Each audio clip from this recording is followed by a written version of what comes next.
Hey everybody, welcome to Beyond Grit with me, Robert Young. It's nice to have you guys back.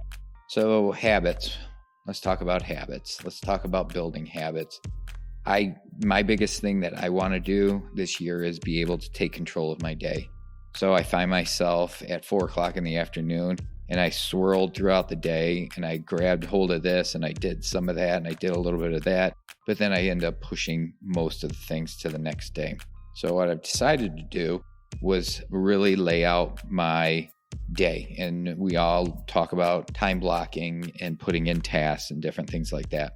And I used to do it, and that was great until about a week later. And all of a sudden, I was back into the same thing, swirling around. So I've decided that, this is it. This is the year. I'm going all in. I'm taking control of my day, which will eventually give me a lot more time at the end of the day to do whatever I want and make me much more productive. But the way that I'm doing it is just little bits and pieces, and I'm laying it out. And I laid out everything that I do throughout my day and the things that I'm responsible for. And I put them down and I made tasks and I repeatable tasks and things like that. And just, even with the podcast and recording intros and with the real estate business, marketing and getting my Instagram stuff out and really being able to take care of the client before the client even asked me to do something for them, just being proactive. So that is my goal for the year, and that's my habit. And when I do things and when I accomplish things like you do and you accomplish things, give yourself a little pat on the back. Like for some people, this is really hard. And for me, it's taking control of my day. And that's what I struggle with. So you know what? At the end of the day, when I've clicked all my tasks, when I've done what I'm supposed to do, I give myself a pat on the back. When whatever you're struggling with and whatever you're trying to create habits, when you do those and when you do little bits and pieces and little habits at a time, give yourself a little pat on the back like you did it. And I'm telling you, you're going to make yourself feel good and smile at yourself every now and then. Be kind to yourself. My guest this week is Julie, and Julie is an attorney, and she is the owner of Julie Carter Law, and she's based over in Alabama. We had a great conversation. What you think your life is supposed to be and how you planned it out is not always the way that it is going to go. And she has some great little interesting stories and stories of overcoming things and challenges and, taking on challenges. So I know that was pretty vague of a description, but she's an amazing person in what she's accomplished and what her and her husband have accomplished. So sit back, get a cup of coffee, your hot tea, and hang out. And I'll see you next week.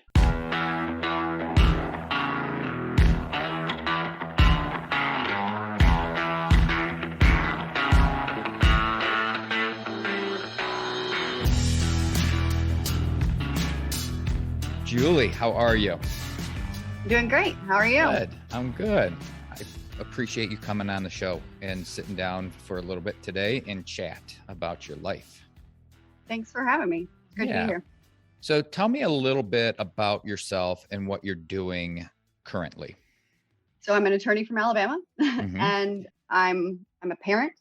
I'm a spouse, and I practice mainly education rights, disability rights law, and a little bit of smattering of other things, some real estate law and that kind of thing that comes from my previous lawyer life. But okay, I started my own firm, and the majority of my practice is now in the education and disability rights world. How long have you had your own firm? About 1.5 years. Yeah, I thought it was pretty new. Yeah. And we'll get into that, and we'll get into the stepping away from the big firm and moving on to your firm and why you did that. So you're in Alabama. Have you born and raised in Alabama? Born and raised. I am about maybe 20 minutes from where I grew up, and 10 minutes from the hospital where I was born. So Yeah, not too far. Stayed put. So I've been around, but I came back. Yeah.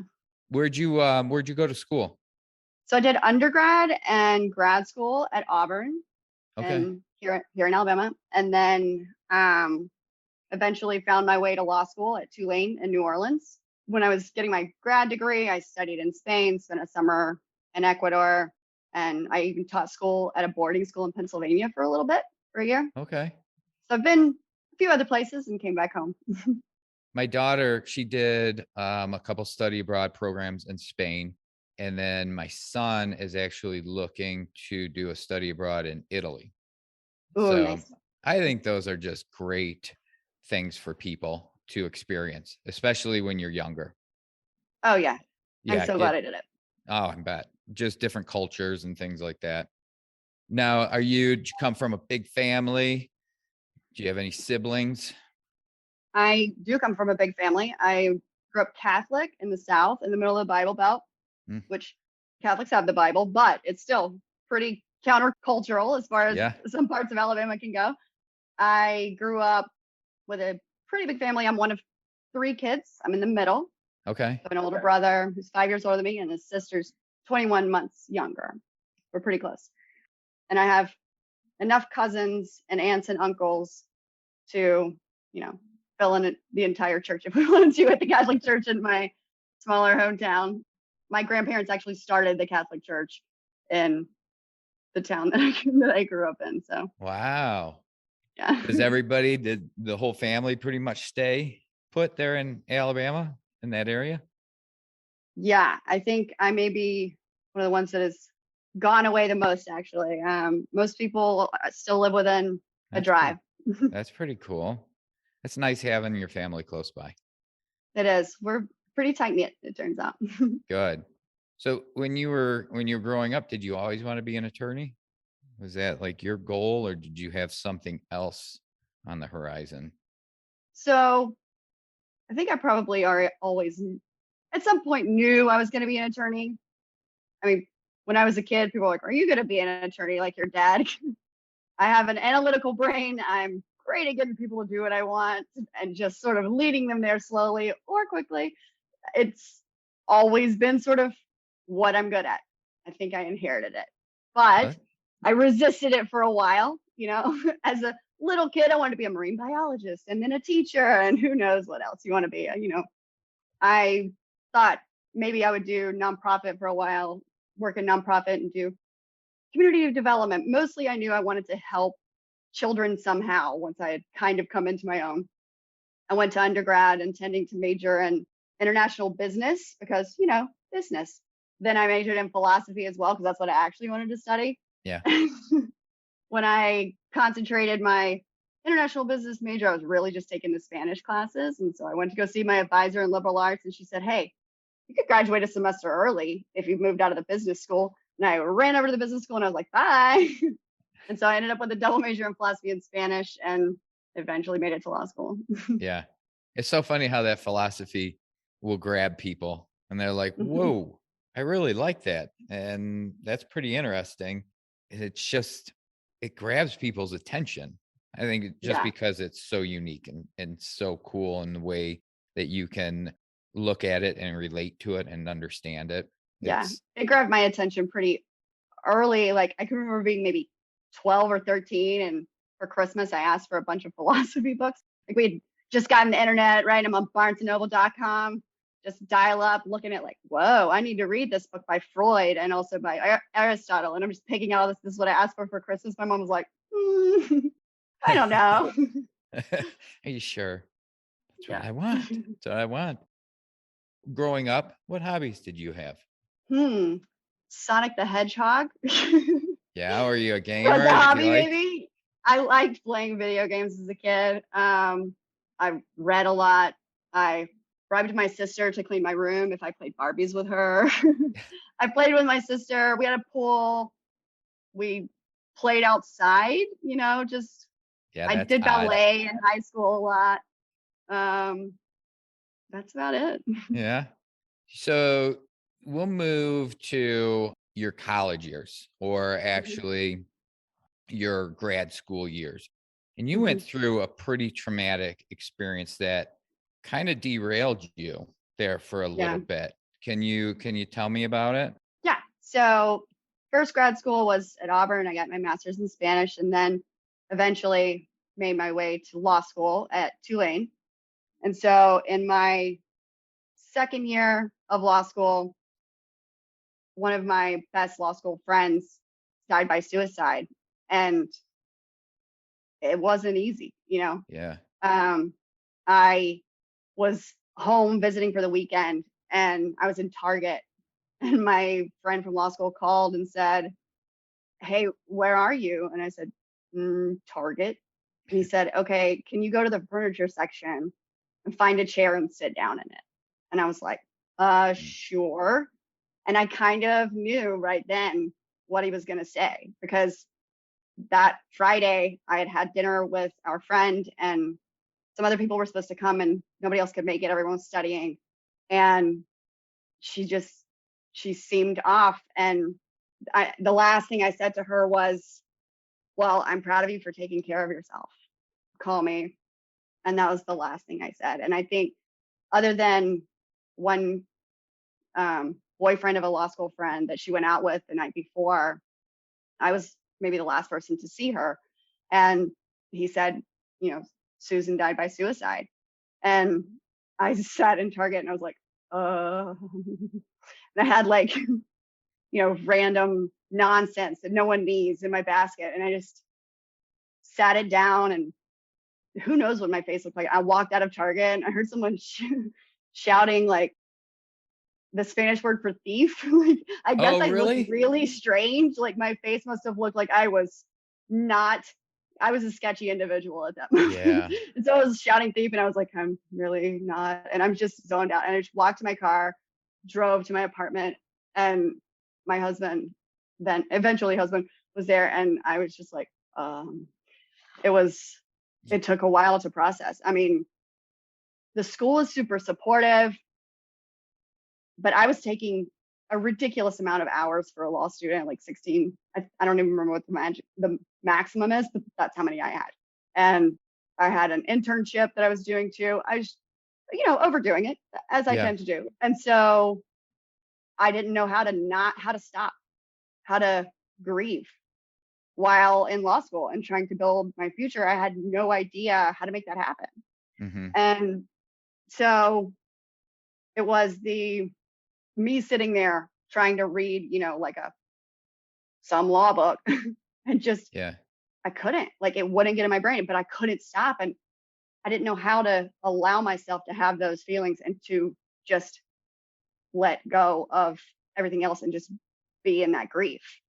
And so the school offered free counseling for students who were having a hard time with it. And of course, then as a law student at that time, you get the disclaimer, oh, you'll eventually, to become a lawyer and to get admitted to the bar, there's a character and fitness exam, and any mental health issues will be questioned by the bar. And it's like, Oh I, my God. and so you wonder, is it okay for me to need help grieving this loss? Is it okay to get therapy? And so then they have like a separate meeting, but there's still like the asterisk, there's still the disclaimer. Since then, it's gotten much better in the legal community. Well, somewhat better. But Yeah. yeah, that was a struggle too, just even maybe risking a lot just to get through it at that moment. Our It, dean was amazing though. He was really supportive. He was like, yeah. go to therapy. I just think it blows my mind how we have this idea that grieving is we don't know how to do it, right? So we just think that we're going to jump into whatever we're doing. And for Yeah. you, it was just the studying. Well, that's my way. I'm going to grieve because I'm going to just keep my life going. And then you Mhm. struggle, and then, well, I can't go to therapy because if I go to therapy, then that's going to be a mark on my board. And Mhm. and to be a young person at that time battling that is incredible. It was a ridiculously crazy and hard time. And at some point, it was like, no, yeah, okay. So our amazing Dean, Dean Myers, like, go to therapy, you guys. It really is going to be okay. If I have to write a letter, like you go. And so, you know, me and two other friends, we go, and the therapist looked at me and said, "Stop studying. Stop trying to study. You cannot study while you're grieving." And I was like, "What do you mean stop studying? Like, I can't just, yeah, you have to. You can't, you won't, you're not going to pass anyway. You just sit Yeah. and try to not grieve. Take the time to grieve. You have to." And I went home from that appointment and I was like, now what do I do? And he said, when you feel awful and you feel that grief coming over you, let me ask you a question. Has any feeling you've ever had lasted forever? And I said, well, I mean, no. Yeah. He's like, this won't last forever either. Let yourself feel this grief. And I was like, oh crap, right? And so I go home and I sat at my desk, didn't open my book, and I just cried. And I cried for a while. I watched 30 Rock on repeat. I think I watched all, however many seasons there are, probably 5 times in a row. Just keep making me laugh. Tracy Yeah. Morgan, just like make this happen.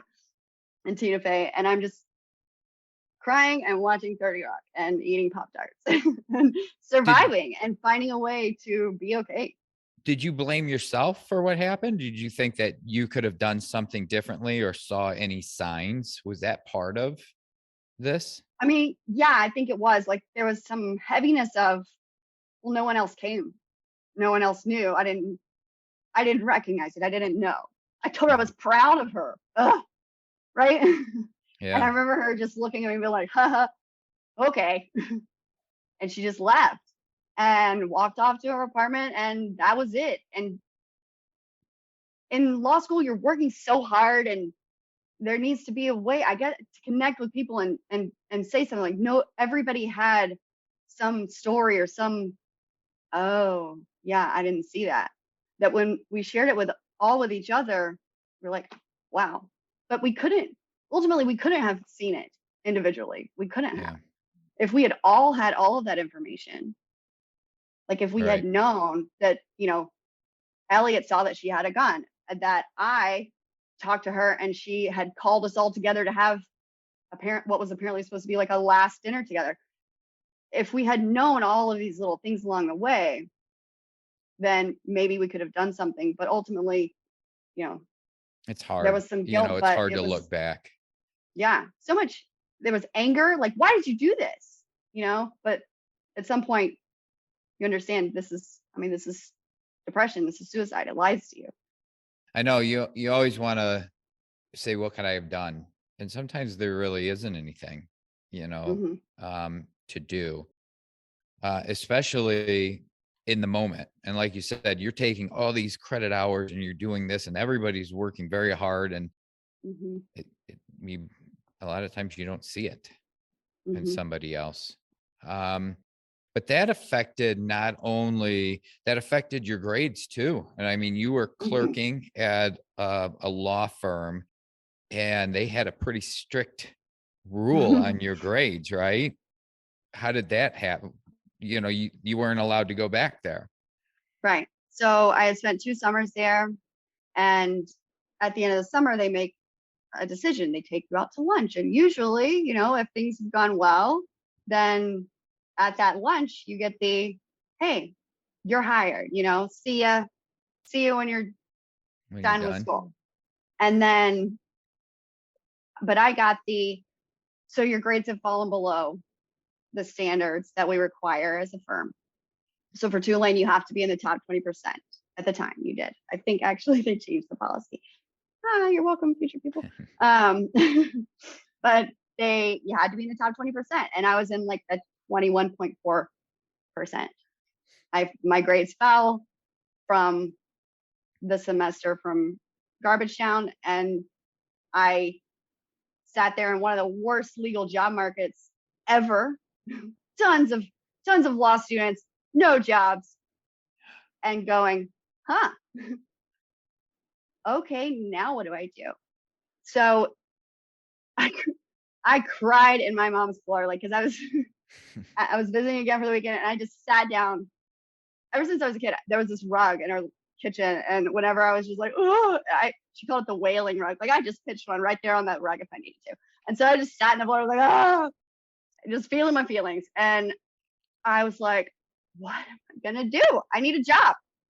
Now, yes, my dad's a lawyer. My brother was a lawyer. They had a law firm. I didn't want to work with them. I wanted to do something else. Took it on your own. And so I had no idea where to go from there. But I knew, you know what? I will be in the top 20%. I don't care what I do after this, but I'm going to be in the top 20% because this is not about to be what stops me. Mm-hmm. That's not fair, and it's absurd, and it's not who I am. So after your cry, you were like, I'm done with this. This is the point that I get things back under control, correct? Yeah. I stood up and I was like, okay, watch me then. And so I signed up for classes for that last semester. And I knew from where I was after all of that, there was not going to be any try harder. No, try differently. And so I talked to people who had recently graduated, other 3Ls, and I found out, like which classes are the easy A's, which classes are going to have fewer people in them so that they won't be on the curve. So you might get an A more likely, so that if you earn an A, you're not going to be bumped down because of the curve. Which classes are pass fail, and did the math to figure out which ones I needed to do really well in. Took some adjunct professor classes, that kind of thing. Mm-hmm. And I ended up just nailing it that semester, but strategically. For the first time ever, I was in New Orleans. I never went to Jazz Fest because it was always in the middle of exams. But that year, I read about conflicts of law sitting there watching fish at Jazz Fest because I was going to do what brought me joy and work in hard but different. And I did. And after that, I was so nervous to email the firm and say, you know what? You told me no, and or you told me maybe and also no, but it sounded like for sure no. But I wanted them to know I did this. I could have done it. I said I would do it, and I did it. And so I sent an email. I was like, hey, just wanted to let you know my grades have come back up, top 20%. Have a lovely day. And I heard back within, 12 hours or so, we'd like to offer you a job. And I was like, wow. And since then I had one other offer from a firm in New Orleans, but it was a different type of practice. So it was such a cool opportunity, but it was like you build your own, hey, after 2 weeks, you're going to be a trial by yourself. Enjoy that. It kind of like, I wasn't sure I was ready to jump into that situation, but it was such a cool stay in New Orleans. The guy said, so when he gave me the offer, he said, so put that in your gumbo pot for a minute and stir it up and get back to me. Like, that is the most New Orleans thing I've ever heard about a job offer. Put that in your gumbo pot and let it stew. And I did. And my husband and I ultimately decided higher salary near my nephew, and my parents were getting older, and back to Birmingham we went. Yeah. Mm-hmm. And when did you guys get married along the way? Were you in law school or outside? Before I went to law school. So in 2010, we got married. I finished grad school, my master's degree, taught school for a year, came back home, and I got married that in the spring of 2010 and started law school maybe the next year. How did it feel when you finally made that decision that I am not going to be the victim of my grades anymore, and I'm going to take control and I'm going to right this ship and move forward? How did it make you feel as a person? It felt like I had set something on fire, but something good with a good fire. Like it felt scary. Like I'm saying I can do this. Hope I can, but like, but I really can't. I'm about to do this, like it doesn't matter. I don't care. No matter what, I'm going to give it I'm going to try, and I'm going to try my way. And I'm pretty sure I can do this. Yeah. And if I can't, then I'll find some other different thing that'll fix it, or not fix it, but that'll lead me to where I want. Well, that's good that it didn't crush you, and you were able to reach back out to that same firm and say, here I am, and this is what I did. Mm-hmm. And it was good on their part that they were like, they recognize that. Yes. I did not expect that they meant it when they said, well, if you bring your grades back up. I thought it was like a gentle shove off a no thank you cliff, but Yeah. I wanted them to know anyway. I sent that email with zero expectation. Did you And work at that firm until you left there and started your own? Was that I okay? did. How Yeah. long was that you worked there? About 6 years, I guess. Okay. So how did you become a parent? So we're going to shift gears here because it's kind of a incredible little story. So It how felt did it, incredible. because it doesn't happen to everybody, right? And Right. not everybody would have done what you did. So Yeah. You never know what you'll do until it until lands at it's your right feet, in right? front of you. There Yep. it is. So I started at the firm and I'd been there less than a year. I was just, billing crazy hours, working my tail off and hmm kind of enjoying it, like I was ready to work hard and to bill a million hours. And I earlier in life had found out that I have infertility. And I was told at the time, you can't have children. Now it turns out eventually I probably could have been one of those people who spends tons of money to eventually maybe have like a biological child. But at the time, the science said this isn't happening for you, and that was a struggle. It was maybe the year before I got married, and I grieved that for several years. I didn't go to a baby shower for like 5 years. I was like, no, Yeah. hate me if you must. A lady one time right after we got married, when are you guys gonna have children? And I'm just like started crying on the sidewalk outside of a Mexican restaurant, and I was like, that's inappropriate to ask somebody. And I was like, oh, that was my new mother-in-law's best friend. My bad.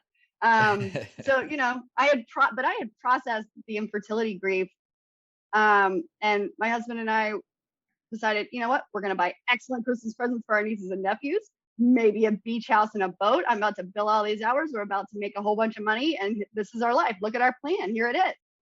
Woohoo! We were shopping for historic homes in downtown Southside Birmingham, and at the time, my husband was still looking for a job in Birmingham, and so he was still working back in New Orleans or outside New Orleans.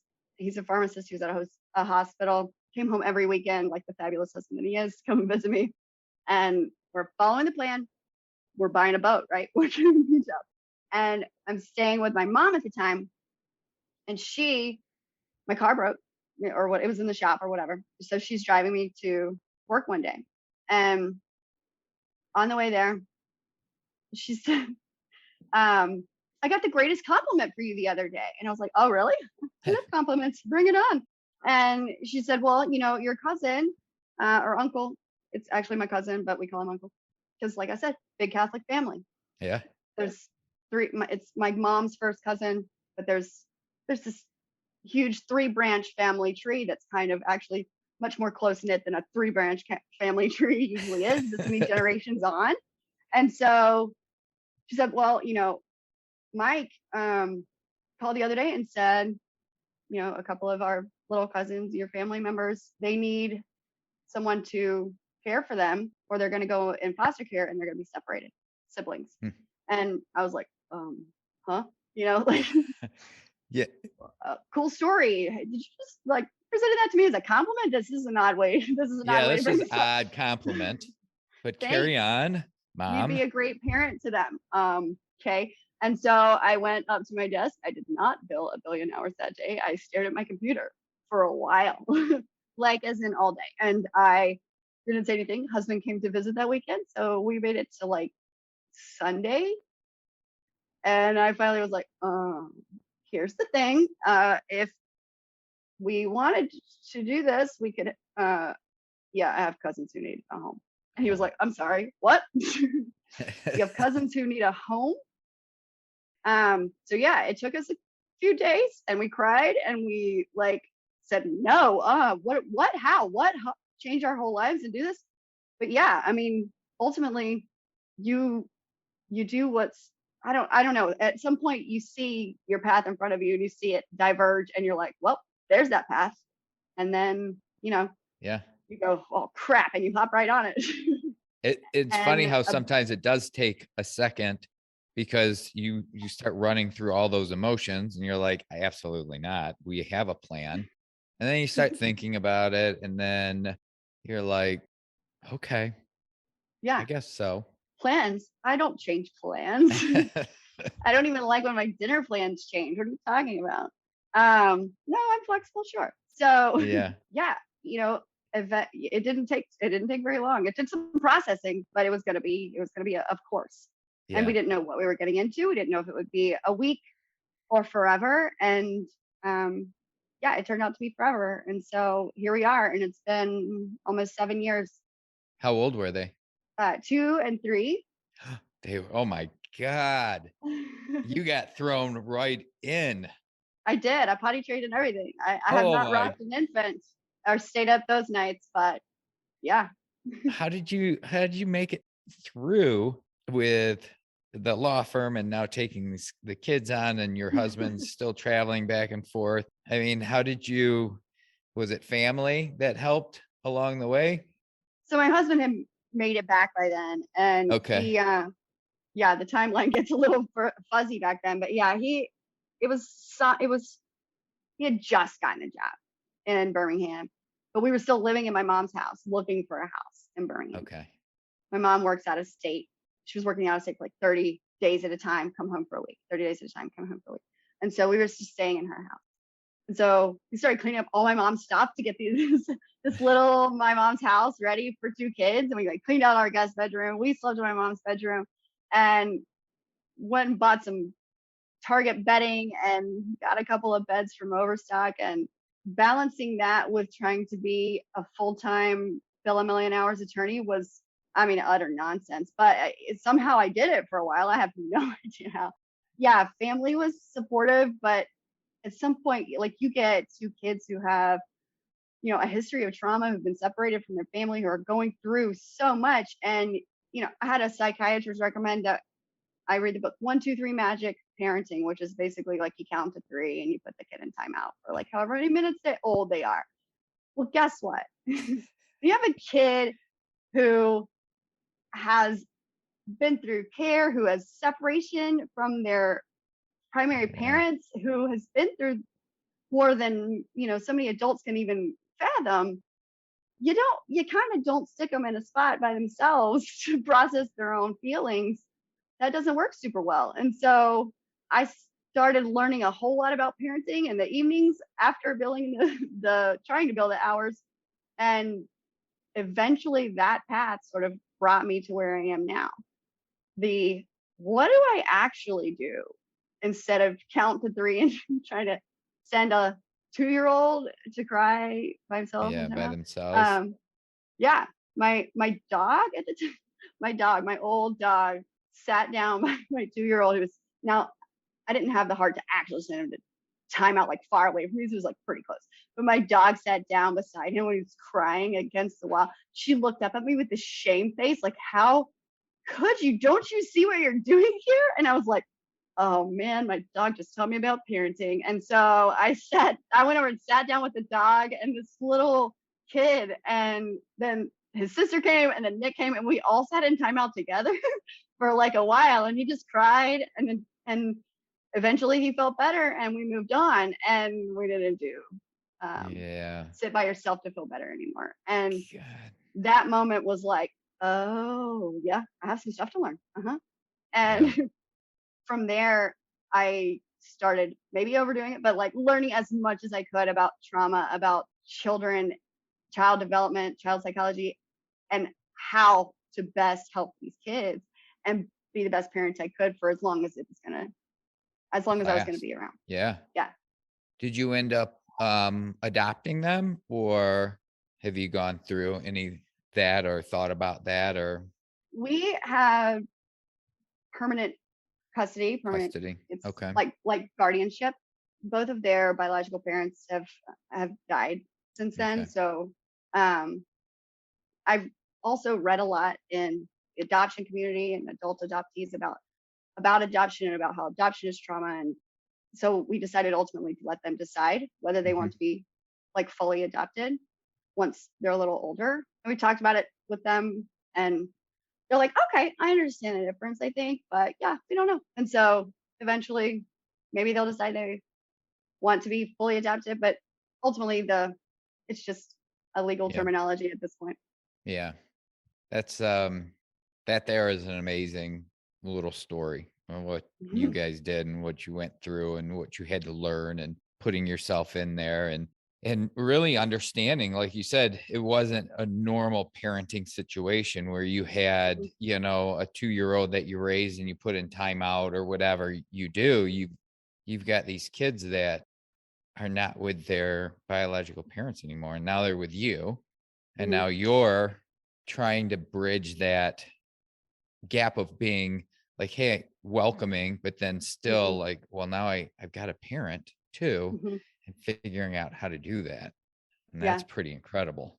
Learning to hold a boundary with a child while welcoming big feelings or they feel big to us, learning that that's a thing and that you can let a child have the feelings they have. You don't have to shut that down, but you can still say, well, no, the green cup is dirty and we're going to have the blue cup, and be okay So, with them being upset about it. That was a journey for me to get yeah. to.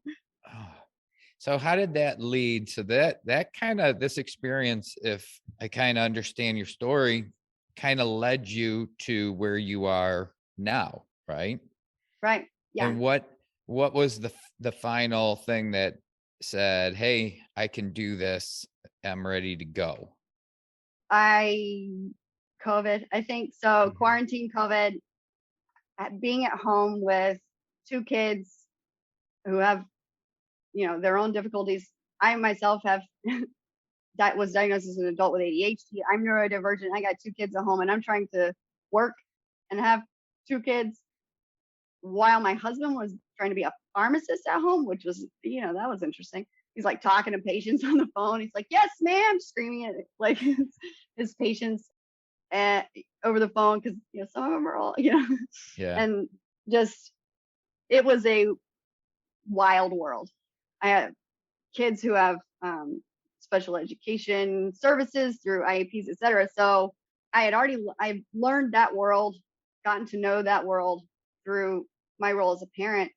And I'm sitting here going, this is not sustainable. I cannot continue to pretend to do both of these a quarter of the way. Like, because it didn't feel like Uh-huh. half. It didn't feel like half and half at all. I didn't feel like I was hitting that mark at all. And so I took FMLA, I took leave, Yep. great firm, paid leave, but you can only take paid leave for so long. And COVID was a while, you guys. We're still here. And so after many months, I had actually other parents who were sort of asking me questions like, our children are at home, they're supposed to be receiving services. What do we do? And I'm like, this is not what I do. And I have rules at a firm where I cannot give you legal advice. But ultimately, I realized there was something. I'm on this leave. I'm not doing a whole bunch of real estate related law at that time. Like, this is what I really care about. This is where my passion lies. This is something I can do. I've been there. I understand it. I'm good at it, and people need it. And this is what I want to do. All along, I had been aiming at something to help children, since I thought even I was going to do nonprofit work Right. and not go to law school. And here it is, sitting right in front of me, and COVID threw it in my lap. And I was like, you know what? I've felt this kind of coming for a while, but it's time. It's time to go. It's time. I can do this. I'm ready to take this leap. I'm ready to be vulnerable and scared and believe in myself and try on my own to make a law firm out of nothing Mm-hmm. and to build it from scratch and find a way that I can help parents who feel lost and kids who are lost at school get found again. That's a pretty big why, Yeah. right? That's a pretty big why do I want to do this? Why am I here? And this is my why. And there's a lot of people that went through COVID that kind of shut them down from what they were doing day in, day out, and Mhm. made them sit back and realize that I don't want to be in this anymore. This is what I really want to do.